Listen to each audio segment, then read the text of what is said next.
हरे कृष्णा। श्रील प्रभुपाद की जय।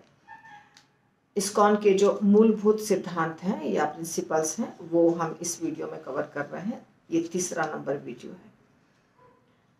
तो प्रश्न है कि भगवान कब अवतरित होते हैं। भगवान के अवतरण का जो समय है वो शास्त्र में बताया गया है। कब कब भगवान अवतरित होंगे और किस रूप में अवतरित होंगे। जैसे कल की अवतार आने वाला है, हमको पहले से ही पता है। तो भगवान अवतरित होते हैं, उसका कारण है और उसका समय भी है। समय तो शास्त्र में बताया गया है और कारण है वो भी शास्त्र में बताया गया है। यदा यदा ही धर्मस्य ग्लानिर्भवति भारत। जब धर्म की हानि होती है, अधर्म बहुत बढ़ जाता है, तब भगवान दुष्टों के संहार के लिए, साधु पुरुषों के रक्षा के लिए अवतरित होते हैं। भगवद गीता में श्लोक है यदा यदा ही धर्मस्य और परित्राणाय साधूनां विनाशाय च दुष्कृताम्। पर आपको श्लोक नहीं भी आता है तो कोई बात नहीं, आता है तो याद कर लीजिएगा। भगवान की शक्तियाँ कितने प्रकार की होती हैं? 3 प्रकार की शक्तियाँ होती हैं। अंतरंगा शक्ति, बहिरंगा शक्ति और तटस्था शक्ति। अंतरंगा शक्ति वो शक्ति है जिससे आध्यात्मिक जगत का निर्माण होता है। बहिरंगा शक्ति वो शक्ति है जिससे भौतिक जगत का निर्माण होता है। जहाँ हम रह रहे हैं ये भौतिक जगत है, जहाँ भगवान रहते हैं वो आध्यात्मिक जगत है। ठीक है, गोलोक धाम, वैकुंठ धाम, ये सब आध्यात्मिक जगत है। और ये जो हम ब्रह्मांड के अंदर रह रहे हैं ये भौतिक जगत है। इसके सिवाय तीसरी शक्ति होती है तटस्थ, जिसमें जीव आते हैं। जैसे हम लोग हैं मनुष्य या कोई भी प्राणी, पेड़ पौधे, कुत्ते बिल्लियाँ, कीड़े मकोड़े, ये सब जीव हैं। और हम सारे जीव भगवान की तटस्था शक्ति हैं। तटस्था तो 3 शक्तियाँ हो गई, अंतरंगा, बहिरंगा और तटस्था। जीवात्मा को तटस्था शक्ति क्यों माना जाता है? क्योंकि जीवात्मा में स्वतंत्रता है। भगवान ने उसे स्वतंत्रता दी है।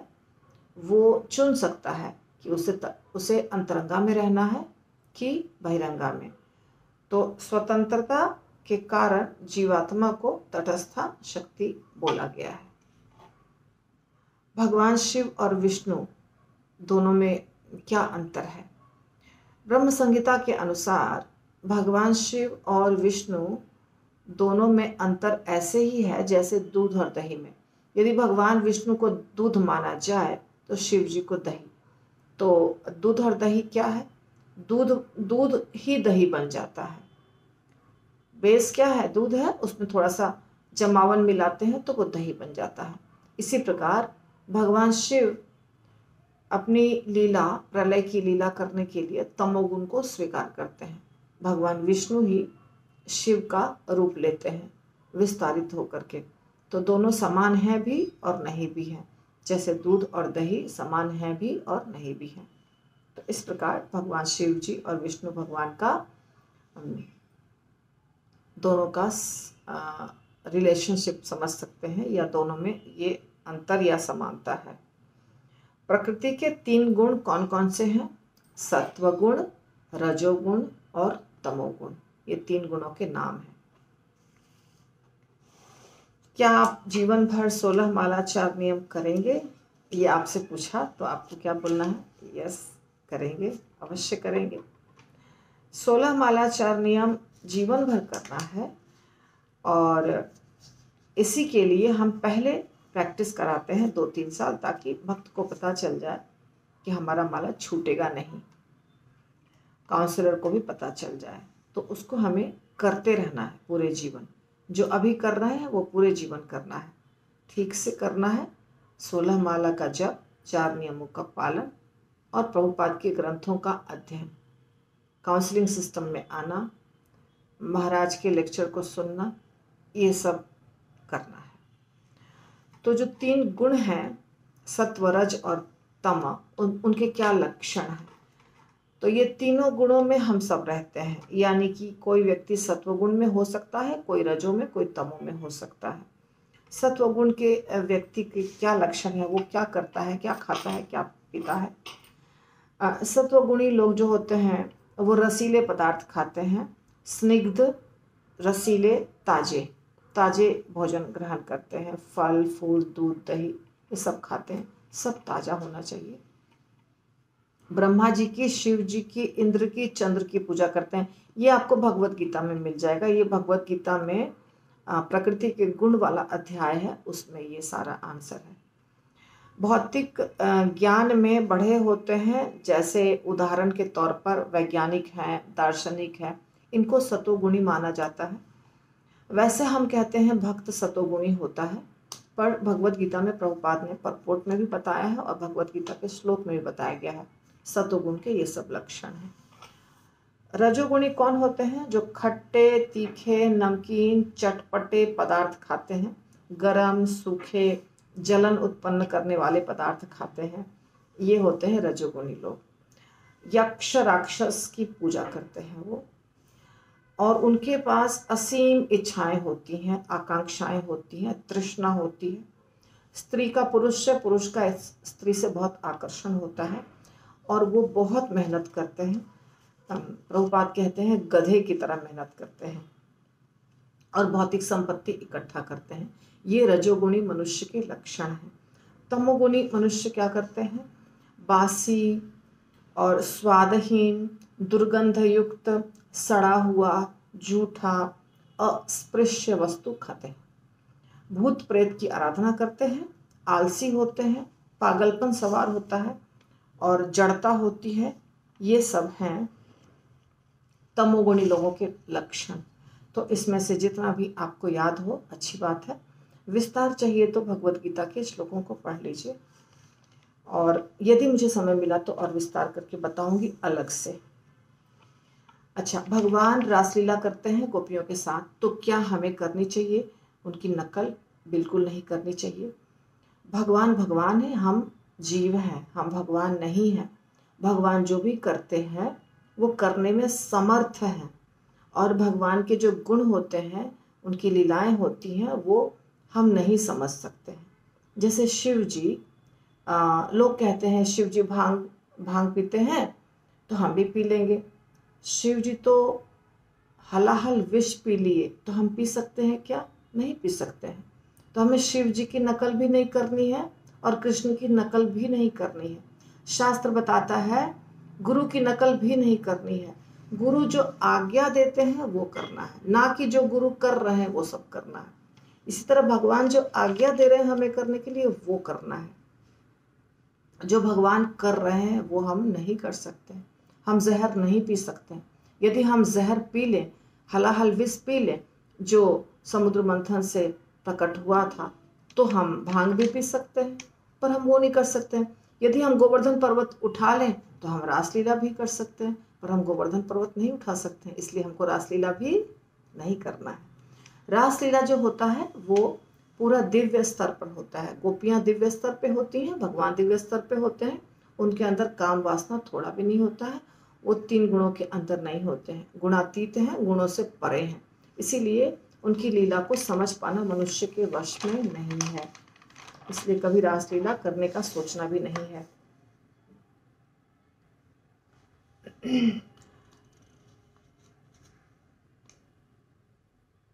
भगवान साकार है नहीं, भगवान का निराकार रूप किसके लिए है? जो भगवान के साकार रूप को नहीं मानते हैं, ठीक है, वो कुछ ना कुछ तो मानते हैं, निराकार मानते हैं, उनके लिए है। जैसे हम लोग तो मानते हैं भगवान को, जो नहीं मानते हैं भगवान के साकार रूप को, उनके लिए भगवान कहते हैं, विराट रूप का दर्शन देते हैं, बोलते हैं मैं पहाड़ मेरे हड्डी हैं, भगवान की रीढ़ की हड्डियां हैं, या पेड़ पौधे रोम हैं, या नदियां भगवान के नस में बहते हुए जो हमारे नस में खून बह रहा है वैसे नदियां हैं भगवान के शरीर पर। ये सब विराट रूप का एक्सप्लेनेशन है, वर्णन है। श्रीमद् भागवतम के 2 स्कंध में आप पढ़ सकते हैं। तो वास्तव में ये उनके लिए है जो भगवान को नहीं मानते हैं, भगवान के रूप को नहीं मानते हैं। तो थोड़ी बहुत बुद्धि जिसकी भगवान में रम जाए, समझ जाए भगवान को, इसके लिए भगवान विराट रूप दिखाते हैं या उसका वर्णन हमारे आचार्यगण करते हैं। शरणागति की 6 आवश्यकताएं क्या हैं। हम सबको शरणागत होना है भगवान के, तो शरणागत कैसे हम होंगे शरणागत, उसके लिए क्या क्या रिक्वायरमेंट्स हैं। तो 6। इसका एक श्लोक होता है वास्तव में, आनुकूलस्य संकल्पः प्रतिकूलस्य वर्जनम रक्षिष्यति विश्वासो गोप्तृत्वे वर्णम आत्मनिक्षेप कार्पण्य शरविधि शरणागति। ये भक्ति रसामृत सिंधु का श्लोक है। आपको श्लोक याद करना ही नहीं है, आप सिर्फ समझिए। भक्ति के अनुकूल वस्तुओं को ग्रहण करना, जिन जिन चीज़ों से भक्ति हमारी आगे बढ़ती है वो स्वीकार करना। भक्ति के प्रतिकूल वस्तुओं का त्याग करना, अनुकूलस्य संकल्प प्रतिकूलस्य वर्जनम रक्षिष्यति इति विश्वासो, भगवान हमारी रक्षा अवश्य करेंगे ऐसा विश्वास रखना। और गोप्तृत्वे वर्णम, एकमात्र भगवत कृपा पर आश्रित रहना। भगवान को छोड़ के मुझे कोई और मदद कर देगा ये नहीं सोचना, सिर्फ भगवान ही मदद करेंगे और सिर्फ भगवान ही हमारे जीवन को चला रहे हैं। सिर्फ भगवान ही है जो हमसे प्यार करते हैं, तो सब कुछ भगवान है, कोई और नहीं है करने वाला। ये पूरा पूरा पूरा विश्वास होना और इसके ऊपर आश्रित रहना, ये है चौथा लक्षण शरणागति का। और 5वां है भगवान के सेवा के अतिरिक्त और कोई भी स्वार्थ नहीं रखना, आत्मनिक्षेप। पूर्ण रूप से भगवान को शरणागत होने के बाद सिर्फ भगवान की सेवा करने की इच्छा रखना और सेवा ही करना, और कोई स्वार्थ नहीं होना चाहिए और कुछ हमको मिल जाए भगवान से, वो नहीं। हम भगवान की सेवा करेंगे, भगवान को जो करना है वो कर सकते हैं। और लास्ट जो है वो है सदा विनम्रता और दीन भाव से सेवा करना, तृणादपि सुनिचिना। तो ये 6 आवश्यकताएं हैं। जिसके पास ये 6 चीजें होती है वो शरणागत है, भगवान के शरणागत। ये डिफिकल्ट लग रहा है आपको, ऐसा नहीं समझिए कि आपको जितना मैं बता रही हूँ सब याद रखना है, लेकिन समझ गए तो अच्छी बात है। अच्छे भगवान के जो विग्रह होते हैं मंदिर में, वो किन चीज़ों से बनाया जा सकता है, शास्त्र में वर्णन है। जैसे कई बार मैं देखती हूँ, ऐसा देखा है फोटो में, न्यूज़पेपर्स में या कहीं और, कि गणेश जी का जो विग्रह होता है गणपति के समय, वो अलग अलग चीज़ों से बना देते हैं। एक बार मैंने देखा ब्लेड होता है ना, ब्लेड से बना हुआ है पूरा विग्रह। एक बार मैंने देखा दुर्गा माता का विग्रह सुपारी से बना हुआ। तो कुछ कुछ चीज़ों से लोग बनाते हैं भगवान के विग्रह को। आजकल नया नया एक्सपेरिमेंट करते हैं, पर ये अलाउड नहीं है।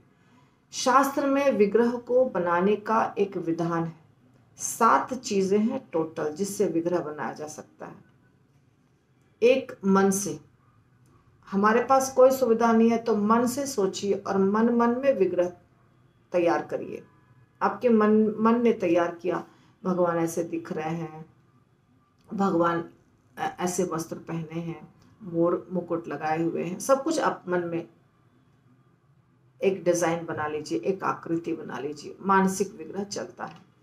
दूसरा, काष्ठ, लकड़ी का विग्रह। लकड़ी का, जैसे जगन्नाथ भगवान है, लकड़ी के विग्रह है, वो शास्त्र में है, बताया गया। तीसरा, पत्थर के विग्रह। सारे मंदिरों में आप देखते हैं जो पत्थर, जयपुर के विग्रह आते हैं, जिनको हम कहते हैं मार्बल से बने हुए होते हैं पत्थर के विग्रह।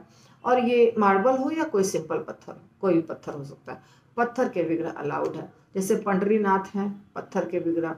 हम लोग सबके मंदिर में राधा वृंदावन, चंद्र राधा, कुंज बिहारी, सब पत्थर के विग्रह हैं, तो पत्थर के विग्रह अलाउड है। उसके बाद धातु के विग्रह। धातु यानी जो अष्ट धातु के विग्रह होते हैं, चमकीले विग्रह, जिसमें सोना, चांदी, कांसा, बहुत सारी चीज़ों को मिलाया जाता है। पंचधातु या अष्ट धातु कोई भी हो सकता है, या सिंगल धातु का भी हो सकता है, जैसा अफोर्ड कर सकते हैं। सिर्फ सोना का भी विग्रह बनता है, सिर्फ चांदी का भी विग्रह बनता है, सबको मिला के भी विग्रह बनता है। तो धातु के विग्रह अलाउड है। उसके बाद रत्न, रत्नों के विग्रह। रत्न यानी कि बहुमूल्य, यदि किसी के पास इतना धन है कि वो केवल रत्नों से भगवान को बना सकता है तो वो अलाउड है। उसके बाद रंग से, जैसे हम पेंटिंग्स बनाते हैं ना, अभी आप देखिए वृंदावन जाते हैं तो वहाँ पे जो मोर कुटीर है वहाँ पे भगवान का, राधा कृष्ण के लीला का वर्णन एक पिक्चर में है, फोटो में है, जिसको कि रखा जाता है बड़े अच्छे से। वो कलर से बना हुआ है और कई जगह पे आप कलर से बने हुए देखेंगे पिक्चर। वो तो मोर कुटीर का विग्रह तो मतलब फोटो जो बनाया गया है कलर से, वो जिसने बनाया उनकी आंखें नहीं थी, वो अंधे थे, पर फिर भी अंधे होकर भी उन्होंने वो पिक्चर बनाया। विश्वास होता है क्या? पर ये सच है। तो कलर से विग्रह बना सकते हैं। और बालू, बालू जो सैंड जिसको कहते हैं, जो समुद्र तट पे होता है या नदी के तट पे होता है, उससे भी भगवान का विग्रह बना सकते हैं। बस ये 7 चीज़ें हैं, इसके सिवाय और कोई चीज़ से विग्रह नहीं बनाना चाहिए। ये 7 चीज़ शास्त्र में बताया गया है, तो इससे विग्रह बनता है। यहाँ पे आपको मिट्टी नहीं दिखाई दे रहा है ना, मिट्टी नहीं है, पर मिट्टी से भी विग्रह बनता है। तो जैसे पत्थर बोला ना, पत्थर बोला या बालू बोला, तो ये सब मिला जुला मिट्टी में ये सब कुछ आ जाता है ना, पत्थर भी मिट्टी भी, मिट्टी का विग्रह बनता है। तो आप इसको किसी भी कैटेगरी में रख सकते हैं। मिट्टी जो है वैसा ही हो गया जैसा पत्थर है या बालू है। और भगवान के विग्रह में और भगवान में फर्क है क्या? कोई फर्क नहीं है। भगवान के विग्रह और भगवान दोनों एक ही हैं। इसके प्रमाण के लिए भगवान ने बहुत सारी लीलाएं की हैं। जैसे साक्षी गोपाल की लीला हुई थी, जिसमें एक बूढ़ा ब्राह्मण था, एक जवान ब्राह्मण था। बूढ़ा ब्राह्मण यात्रा के लिए जा रहा था और जवान ब्राह्मण उससे मिल गया, वो भी यात्रा में ही था। जवान ब्राह्मण ने बूढ़े ब्राह्मण की बहुत सेवा की, निस्वार्थ भाव से, कोई स्वार्थ नहीं था। बूढ़ा ब्राह्मण खुश हो गया, बोला तुम्हें मैं अपना दामाद बनाऊंगा, अपने बेटी के साथ तुम्हारी शादी करूंगा। जवान ब्राह्मण ने बोला देखिए, अगर आपको ये करना है ना तो भगवान के सामने बता दीजिए। तो उन्होंने भगवान के सामने, गोपाल जी के सामने वादा किया कि हाँ, मैं अपने बेटी की शादी इस लड़के से करूंगा, ये लड़का बहुत योग्य है। उसके बाद वो लोग चले गए। वो जगन्नाथपुरी के पास रहते थे और ये वादा किया था वृंदावन में। वृंदावन में गोपाल जी थे। वहां जाने के बाद बूढ़ा ब्राह्मण के घर के लोग बोले कि नहीं, हम इस विवाह को नहीं होने देंगे, क्योंकि ये लड़का बहुत गरीब है, हम तो पैसे वाले हैं। बूढ़े ब्राह्मण की पत्नी ने कहा मैं तो मर जाऊंगी, आत्महत्या कर लूंगी। बेटा भी नाराज हो गया, नहीं आप नहीं कर सकते। फिर वो कुछ नहीं बोल सकता था। फिर जवान ब्राह्मण था, उसने पूछा तो बूढ़े ब्राह्मण ने बोला कि मैं कुछ नहीं कर सकता हूँ, मैं असहाय हूँ। तब जवान ब्राह्मण आता है वृंदावन, और क्योंकि वहाँ के लोग कहते हैं, पंच वगैरह, मुखिया पंच सरपंच, कि तुमको यदि कोई साक्षी है तो उसको लेके आओ जिसके सामने वादा किया है इस बूढ़े ब्राह्मण ने। जवान ब्राह्मण आता है वृंदावन, गोपाल जी को कहता है कि आप चलिए साक्षी देने के लिए। गोपाल जी कहते हैं मैं तो चल नहीं सकता हूँ। तो जवान ब्राह्मण कहता है आप बोल सकते हैं तो आप चल भी सकते हैं, आप चलिए, आप साक्षी देंगे तभी मेरा विवाह होगा, आपके सामने वादा किया है उसने। फिर साक्षी गोपाल जी, उनका नाम साक्षी गोपाल इसीलिए पड़ा। गोपाल जी ने बोला ठीक है, मैं चलता हूँ, मुझे रोज 1 किलो चावल का भात बना के खिलाना, और मेरे नूपुर की आवाज़ से तुम्हें समझ में आएगा कि मैं चल रहा हूँ। और भगवान चल रहे थे और वो आगे आगे चल रहा था, जहाँ रुकता था वहाँ राइस बना के खिलाता था। लेकिन जब एकदम नज़दीक आ गया तो उसे घुंघरू की आवाज़ नहीं सुनाई दे रही थी। तो पलट के देखा, भगवान ने कहा था कि यदि तुम पलट के देखोगे तो मैं रुक जाऊँगा, आगे नहीं चलूँगा। फिर भगवान रुक गए। फिर जवान ब्राह्मण जो था वो दौड़ करके गया और गाँव के लोगों को बुला के लेकर आया कि चलो भगवान यहाँ पे रुके हुए हैं, थोड़ा ही दूर था। फिर सारे लोग आए और देखा कि गोपाल जी सच में आ गए साक्षी देने के लिए। तो इस प्रकार ये लीला हुई। ऐसी और अनेकों लीलाएं हुई हैं जो भगवान किए हैं, जैसे खीरचोरा गोपीनाथ की लीला है, और स्वयं चैतन्य महाप्रभु और नित्यानंद प्रभु जो थे वो भी एक बार एक भक्त के घर पे थे। वो भक्त चाहता था कि भगवान को रखें। भगवान ने कहा कि नहीं हम तो जा रहे हैं, तुम हमारे विग्रह को रखो। तो भक्त बोला नहीं नहीं हमको विग्रह नहीं, हमको आप चाहिए। तब जब भगवान को कहा कि आप चाहिए तो भगवान विग्रह बन गए और विग्रह चलने लग गए। 2-3 बार यही लीला हुई। भगवान को रोकता था तो विग्रह जाने लगते थे, विग्रह को रोकता था तो भगवान जाने लगते थे। तो इन लीलाओं से भगवान समझाते हैं कि मेरे विग्रह में और मेरे में कोई अंतर नहीं है। तो हमारे मंदिरों में जो भगवान प्रतिस्थापित किए जाते हैं, स्थापना जिनकी होती है, वो विग्रह भगवान स्वयं है, उसमें कोई अंतर नहीं है। भगवान के अवतार हैं वो, अर्चा विग्रह, यानी अर्चना करने के लिए भगवान विग्रह के रूप में प्रकट हुए हैं। तो हमें अंतर नहीं मानना चाहिए, सेम है। तो मैंने आपको जल्दी जल्दी में कथाएं बता दी फटाफट में। कर्म कितने प्रकार के होते हैं? 3 प्रकार के। एक हो गया कर्म, दूसरा हो गया विकर्म और तीसरा हो गया अकर्म। शास्त्र में जो कर्म हमें करने के लिए बोला गया है, जो अच्छे अच्छे कर्म, उसको कहते हैं कर्म। विकर्म उसे कहते हैं जो हमें वर्जित किया गया है, ये नहीं करना चाहिए। जैसे देखिए, किसी को मारना नहीं चाहिए, किसी के धन को हड़प नहीं करना चाहिए, किसी को सताना नहीं चाहिए। ये सब गंदे कार्य हैं, इनको करेंगे तो वो कर्म क्या कहलाएगा? विकर्म। और जो सिर्फ कर्म होता है, यानी कि वर्णाश्रम धर्म के अनुसार क्षत्रियों के लिए ये कर्म है, ब्राह्मणों के लिए ये कर्म है, शूद्र के लिए ये कर्म है, ऐसे कर्म है। उन कर्मों को करते हैं तो उसको हम सिर्फ कर्म कहते हैं। और अकर्म कहते हैं जब हम भक्ति करते हैं। भक्ति करने का मतलब है कि ये न बुरा कर्म है न अच्छा कर्म है, ये कर्मों के प्रभाव से परे, इस कर्म का कोई फल नहीं मिलेगा, ये परे है, 3 गुणों के प्रभाव से परे है, क्योंकि ये भगवान की सेवा है।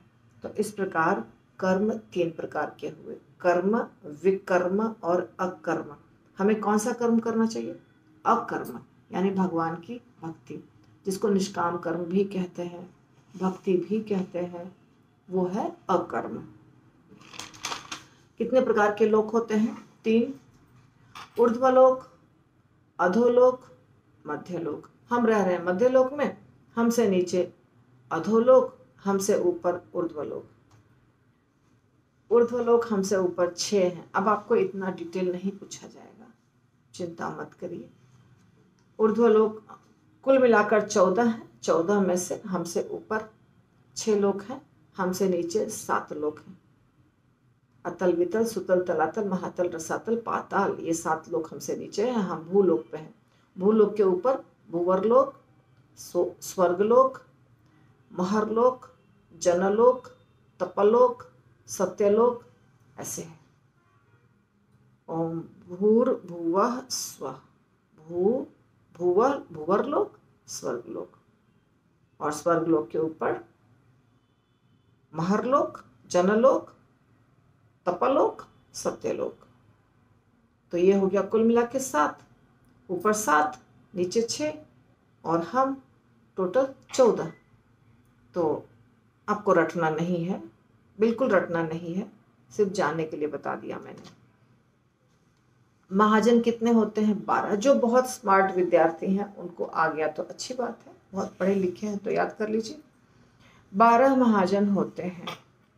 ब्रह्मा जी, शिव जी, नारद मुनि, 4 कुमार, मनु, कपिल, प्रहलाद, बलि महाराज, भीष्म पितामह, जनक, सुखदेव गोस्वामी और यमराज। इसका एक श्लोक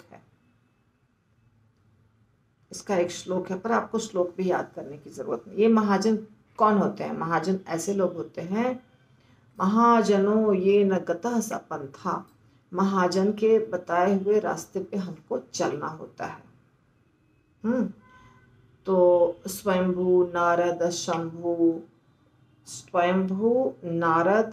शंभु, उसके बाद कुमार, मनु, प्रहलाद, भीष्म, जनक, ऐसे एक श्लोक है जिसमें सबके नाम आए हैं। कुल मिलाकर के 12।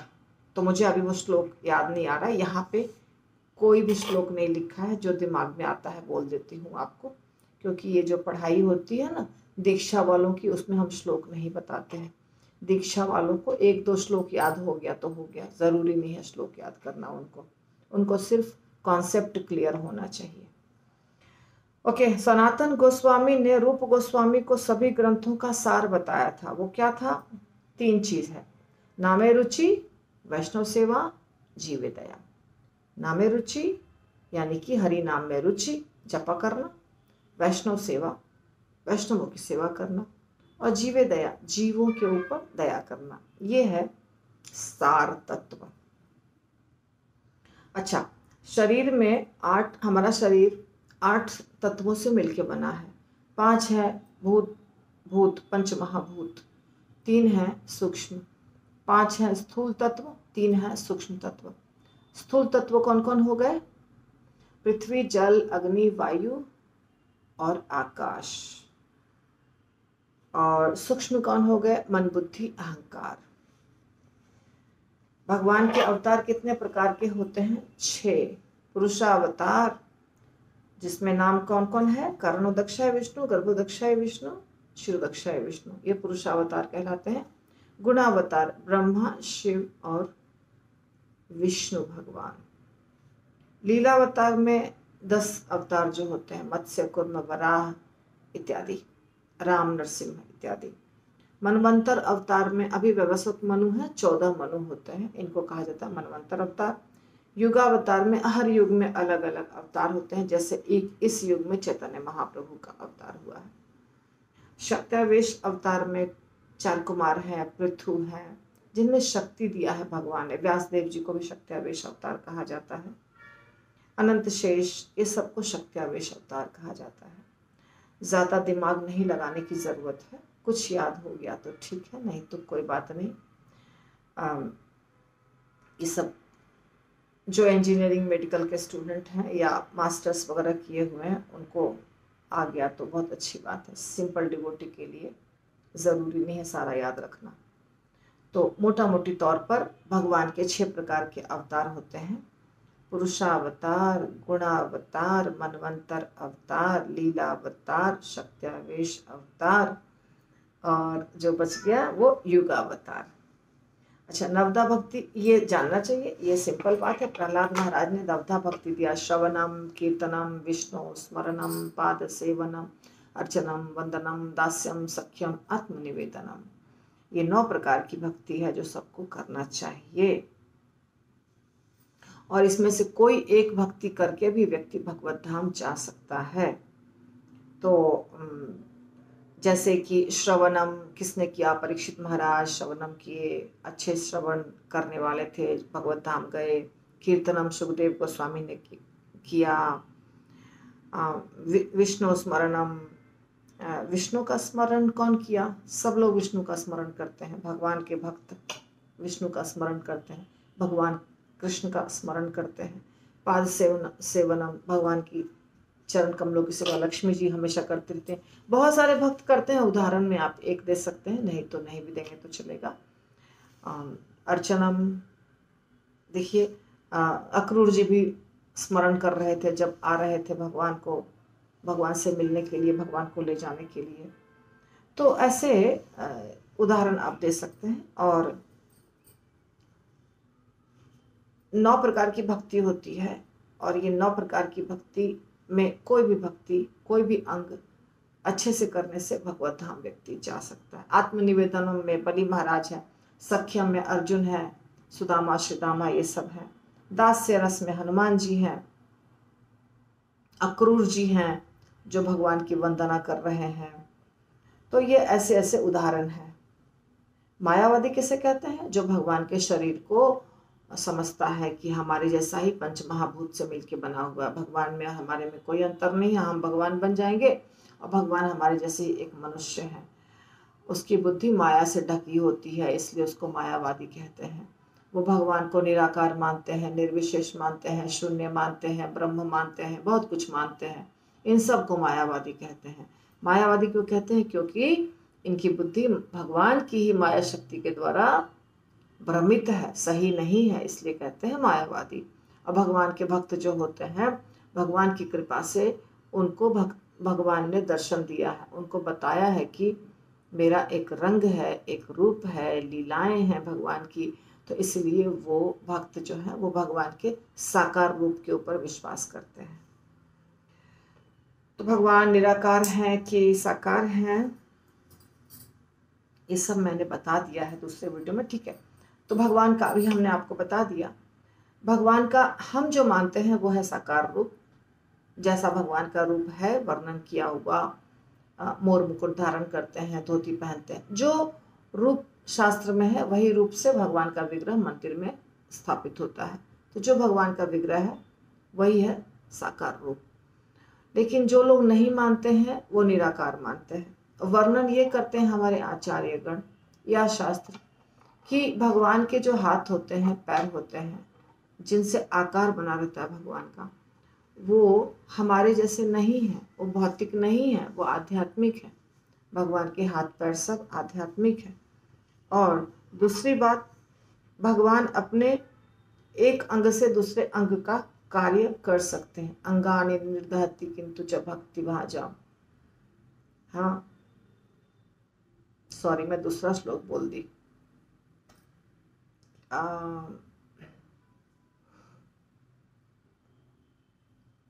पश्यन्ति पान्ति कलयन्ति चिरम जगन्ति।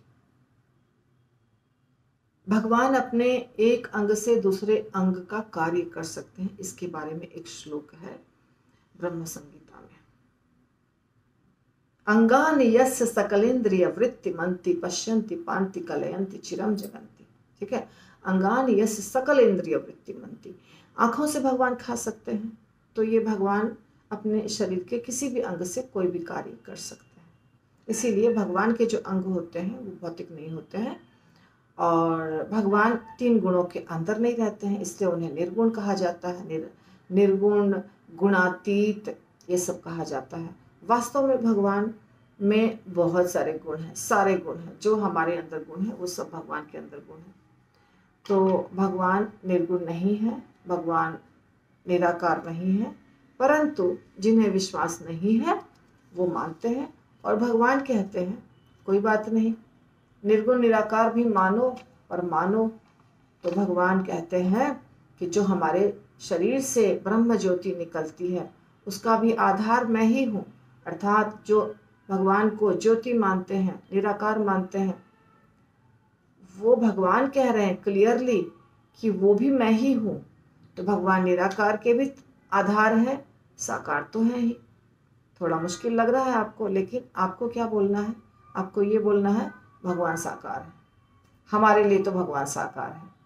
भगवान का ऐसा ऐसा रूप है, नीले बादल सा कलर है, मोर पंख लगाते हैं, कान में मकराकृत कुंडल पहनते हैं, पीली धोती पहनते हैं, बांसुरी रखते हैं, गैया को चराते हैं, हाथ में लाठी रखते हैं, काला कंबल रखते हैं। हो गया, ये आकार है भगवान का, बस। और भगवत गीता में किन किन तत्वों का वर्णन हुआ है? आत्मा, परमात्मा, प्रकृति, काल और कर्म, 5 तत्व का वर्णन हुआ है। राधा रानी भगवान की कौन सी शक्ति है? आह्लादिनी शक्ति है, भगवान को आनंद देती हैं। अब आप सेवा करते हैं कि नहीं ये पूछा जाएगा, तो आपको सेवा करना चाहिए मंदिर में और बोलना चाहिए कि हाँ मैं ये सेवा करता हूँ। अगला प्रश्न है, स्वर्ग और गोलोक धाम, कहाँ जाना चाहते हैं? गोलोक धाम। स्वर्ग कहाँ है? गोलोक धाम कहाँ है? स्वर्ग इसी दुनिया में है, इस ब्रह्मांड के अंदर स्वर्ग है। जैसा अभी तुरंत मैंने बताया, बहुत सारे लोक है ना, 14 में से भूलोक के ऊपर भूवर लोक और उसके ऊपर स्वर्ग लोक है। सारे देवतागण स्वर्ग लोक के वासी हैं, वहीं रहते हैं। परंतु इस ब्रह्मांड के बाहर, ब्रह्मा जी के लोक के बाहर, पूरे ब्रह्मांड के बाहर आध्यात्मिक जगत है, और उस आध्यात्मिक जगत के सबसे ऊंचाई पर गोलोक धाम है। तो गोलोक धाम यदि कोई व्यक्ति चला जाता है तो वो वापस इस दुनिया में नहीं आएगा, भौतिक दुनिया में। वैकुंठ धाम, गोलोक धाम, ये सब जो है आध्यात्मिक जगत में रहते हैं, उसका कभी नाश नहीं होता है। और भौतिक दुनिया जो है, चाहे स्वर्ग में रहो चाहे नर्क में रहो, वो तो नष्ट होना ही है एक दिन। चैतन्य चरितामृत में कहा गया है, कभू स्वर्गे उठाए कभू नरके गिराए। हमारे कर्म के कारण हम स्वर्ग नरक चक्कर काटते रहते हैं, परंतु अगर हम कृष्ण की भक्ति करते हैं तो यह चक्कर काटना बंद हो जाएगा। हम भगवत धाम चले जाएंगे, और भगवत धाम आध्यात्मिक जगत में है। ईश्वरः परमः कृष्ण ब्रह्म संहिता में वर्णन, चिंतामणि प्रकर सद्मसु कल्प वृक्ष लक्षावृतेश सुरभिरभिपालयन्तम लक्ष्मी सहस्त्र शत संभ्रम सेव्यमानम गोविंदम आदि पुरुषम तमहम भजामि। गोलोक धाम में सुरभि गाय है, गोलोक धाम में कल्प वृक्ष है, चिंतामणि पत्थर से बना हुआ गोलोक धाम है, बहुत बड़े बड़े महल हैं वहाँ पे, लक्ष्मी जी सेवा करती हैं भगवान की, सारी गोपियाँ वहाँ पे हैं, कमल के फूल के समान गोलोक धाम का शेप है, आकार है। तो गोलोक धाम जो है वो आध्यात्मिक जगत है। स्वर्ग इसी जगत में थोड़ा सा अच्छा स्थान है, जहाँ पे उम्र ज़्यादा होती है और शरीर मजबूत रहता है, परंतु वो भी भौतिक ही है, वहाँ से भी वापस लौट के आना पड़ेगा। समाज सेवा और भक्ति दोनों अलग अलग चीज़ है। समाज सेवा होता है जैसे हम किसी गरीब को दान दे दिए, हमने किसी को पढ़ाई करा दिया, हमने किसी लड़की की शादी कर दी, कुआं खुदवा दिया, पानी के मटके रखवा दिए, भोजन करवा दिया, किसी को धन की आवश्यकता है तो धन दे दिया, ये सब है समाज सेवा। या तो किसी की मदद कर दी, किसी बीमार व्यक्ति का इलाज करा दिया, जाकर उनकी सेवा कर दी। भक्ति नहीं है, भक्ति अलग चीज़ है। भक्ति जो है उसमें भगवान की आराधना करते हैं। हाँ, जो भक्त हैं वैष्णव हैं उनकी भी सेवा हम करते हैं। तो भक्ति का जो फल प्राप्त होगा वो है उसका कोई रिजल्ट नहीं होता है, वो उससे हम कर्म बंधन में नहीं फंसते हैं। और सबसे बड़ी समाज सेवा भक्ति है यदि माना जाए तो। कैसे? क्योंकि हम सब भगवान की संतान हैं और यहाँ भटक रहे हैं। तो जो व्यक्ति भूल चुका है भगवान को, उसको अगर हम याद दिलाते हैं, भगवान से जोड़ते हैं, तो वो समाज सेवा बहुत बड़ी समाज सेवा है। उससे बड़ी सेवा और क्या हो सकती है। तो इस प्रकार एक उदाहरण बताते हैं। कैसा उदाहरण है आपको फास्ट बताती हूँ। एक बच्चा है, अपने पिता का हाथ पकड़ के मेला देखने आया, मेला में बिछुड़ गया। जब बिछुड़ गया उसके पिता चले गए, बच्चा वहीं मेला में रोते रोते कहीं न कहीं सो रहा है, बैठ रहा है, उठ रहा है। मेला समाप्त हो गया। अभी जब उसको लोगों ने देखा तो कोई उसको कुछ खाने के लिए दे दिया, कोई उसको नींद में जब वो था तो चादर उड़ा दिया, बीमार पड़ रहा है तो कोई दवाई दे दिया। ऐसे उसको लोग मदद कर रहे थे, परंतु उसकी समस्या तो ख़त्म नहीं हो रही थी। उसको रोज़ भूख लगनी है, उसको रोज़ नहाना धोना है, उसको रोज़ सोना है, तीनों टाइम उसको चीज़ें चाहिए, और बाहर के लोग कितना मदद करेंगे। तो एक बार कैसा हुआ कि ऐसे समय बीत रहा था और एक ऐसा व्यक्ति मिला जो उसको पहचानता था। उसने बोला, अरे तुम तो उसके पुत्र हो? बोला, हाँ। तो कैसे यहाँ घूम रहे हो? तो मेरे पापा के हाथ से उंगली छूट गई, पापा कहीं चले गए और मैं यहाँ भटक गया। तो वो व्यक्ति बोलता है, चलो तुम्हारे पापा के पास तुमको पहुँचा देता हूँ। फिर वो उस बच्चे को लेके जाता है, उसके पिता के पास उसको पहुँचा देता है। अभी देखिए, सारे लोगों ने मदद किया, किसी ने दवाई दिया, किसी ने भोजन दिया, किसी ने वस्त्र दिया, परंतु उसका प्रॉब्लम सॉल्व नहीं हुआ। उसको हर समय भूख लगेगी, उसको हर समय दवाई चाहिए, जब बीमार पड़ेगा उसको हर समय कपड़े चाहिए। लेकिन जो व्यक्ति उसको उसके पिता के घर पहुंचा दिया, उसने ऐसी सेवा की कि एक झटके में उसका सारा प्रॉब्लम सॉल्व हो गया। तो सबसे बड़ा समाज सेवी कौन हो गया? जिसने उसे उसके पिता के पास पहुंचा दिया, जो जानता था कि इसके पिता कौन है, पिता के पास गया, उसकी समस्या समाप्त। उसी प्रकार हमारे पिता कृष्ण हैं। यदि हम प्रचार करते हैं, किसी भी भक्त को, जो भक्त नहीं है उसको हम भगवान से जोड़ते हैं, तो हमेशा के लिए उसकी समस्या को समाप्त कर देते हैं। इसके बाद उसके जीवन में कुछ दुख नहीं रह जाएगा। वो भजन करेगा और समय आने पर भगवत धाम जाएगा। तो सबसे बड़ी सेवा है भगवान से किसी भी व्यक्ति को जोड़ देना। ये सबसे बड़ी समाज सेवा है। तो ये हम लोग कर रहे हैं, इस्कॉन के लोग। तो कुछ लोग कहते हैं मानव सेवा बड़ा है कि माधव सेवा बड़ा है। तो मानो अभी हमने तुरंत बताया आपको, हम जब कृष्ण की सेवा कर रहे हैं तो हम जिस भी जीव को जोड़ रहे हैं कृष्ण से, तो उस जीव का कल्याण हो रहा है। यदि हम किसी मनुष्य की सेवा करेंगे परंतु उसको भगवान से नहीं जोड़ेंगे तो फायदा नहीं है, पर अगर भगवान से जोड़ देंगे तो बहुत फायदा है। इस्कॉन क्या करता है? गरीबों के लिए कुछ करता है कि हाँ, करता है। इस्कॉन का अपना हॉस्पिटल है, भक्ति वेदांत हॉस्पिटल, मुंबई मीरा रोड में, और भी जगहों पे, वृंदावन में भी मैंने देखा बन रहा है। बरसाना में कैंप लगाता है। फूड फॉर लाइफ, पूरे वर्ल्ड में फूड फॉर लाइफ चलता है इस्कॉन का। जब भी अकाल होता है या भी कोरोना हुआ था तो इस्कॉन बहुत प्रसाद बांटता है। ये बहुत बड़ी सेवा है देश की और गरीबों की और समाज की। गुरुकुल है जिसमें बच्चे पढ़ते हैं। कोई भी व्यक्ति मंदिर आ सकता है, सबके लिए मंदिर खुला है। मंदिर में जो प्रसाद मिलता है वो ग्रहण कर सकता है, प्रवचन सुन सकता है, अपने जीवन को सफल बना सकता है। और जाति पाति के बारे में क्या है कहना? जाति पाति जन्म से होता है, हमारा जन्म जहाँ होता है वहाँ से हम किसी जाति के होते हैं, परंतु मंदिर किसी भी जाति या धर्म के लिए बंद नहीं है। हर जाति का व्यक्ति, हर धर्म का व्यक्ति मंदिर आ सकता है, नियमों का पालन कर सकता है, मंदिर में रह सकता है, सब कुछ उसके लिए अलाउड है। यदि आप प्रभुपाद की पुस्तकों को पढ़ते हैं तो आपसे पूछा जा सकता है कि आपने क्या पढ़ा, तो वो आप बताइए। हमें ये तिलक जो है ऐसा 12 तिलक होता है, इसके 12 मंत्र होते हैं, वो याद रखना है। और मैंने बताया भी है, अभी आपको अगर बताती हूँ तो ऐसा ही बता दूंगी जैसे ये है ओम केशवाय नमः, नाभि के ऊपर ओम नारायणाय नमः, यहाँ ओम माधवाय नमः, ओम गोविंदाय नमः, ओम विष्णवे नमः, ओम मधुसूदनाय नमः, ओम त्रिविक्रमाय नमः, ओम वामनाय नमः, ओम श्रीधराय नमः, ओम ऋषिकेशाय नमः, ओम पद्मनाभाय नमः, ओम दामोदराय नमः। ऐसे 12 तिलक होते हैं जो आपको मेरे वीडियो में भी मिल जाएगा, वैष्णो एटिकेट बुक में भी मिल जाएगा। तो 12 स्थान पर तिलक लगाना ज़रूरी है और याद भी रखना ज़रूरी है। तिलक के मंत्र को, तिलक लगाने की विधि को, और तिलक कहाँ कहाँ किस नाम से लगाते हैं वो भी, ये सब याद करना ज़रूरी है। तो आप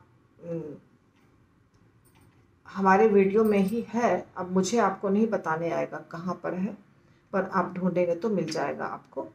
प्ले लिस्ट जो है उसमें आप जाकर देखेंगे तो एक अलग सेक्शन होगा जिसमें इस्कॉन के फिलॉसफी की चर्चा हुई है। बहुत सारे वीडियोस हैं उसमें, तो वहाँ पे डिस्क्रिप्शन बॉक्स में मैं कोशिश करूँगी कि आपको उस प्लेलिस्ट का जो नाम है वो बताने का, तो उसमें जाएंगे ना तो आपको सारे वीडियोस मिल जाएंगे, तिलक वाला भी वीडियो मिल जाएगा।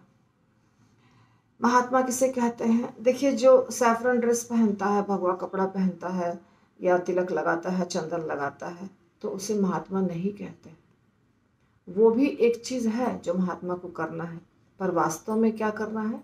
हर समय भजन करना, ये महात्मा के लक्षण। महात्मानस्तु माम पार्थ दैवीं प्रकृतिम आश्रिता।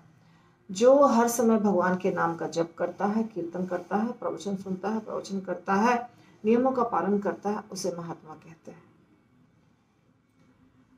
और शिक्षाष्टकम में चैतन्य महाप्रभु के श्लोक हैं जो याद करना चाहिए, तो वो भी आपको अलग वीडियो में मिलेगा।